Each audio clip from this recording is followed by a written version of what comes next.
বেশ অনেক দিন পরে আপনাদের জন্য একটি রান্নার ভিডিও নিয়ে আসলাম। আজকের ভিডিওতে থাকছে রুই মাছ দিয়ে আলু বেগুনের ঝোল। তো রান্না করার জন্য তো আমি সব উপকরণগুলো কেটে নিলাম, আপনারা তো দেখতেই পেলেন। এখন আমরা মাছটাকে ভেজে নিলাম। মাছটাকে ভাজার পরে সেম কড়াইতে আমি তরকারিগুলোকেও ভেজে নিচ্ছি। এভাবে তরকারি ভেজে রান্না করলে কিন্তু খেতে ভীষণ মজা হয়।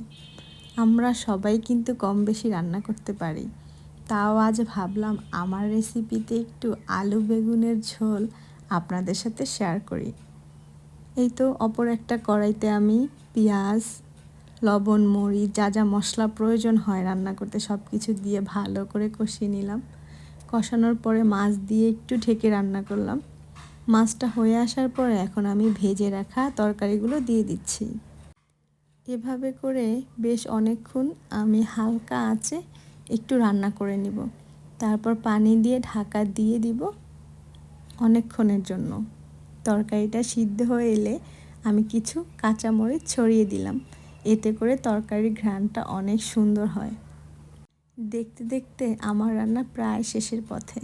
শেষ পর্যায়ে আমি একটু ধনিয়ার গুঁড়ো আর জিরার গুঁড়ো দিয়ে দিলাম। কেমন হলো অবশ্যই জানাবেন।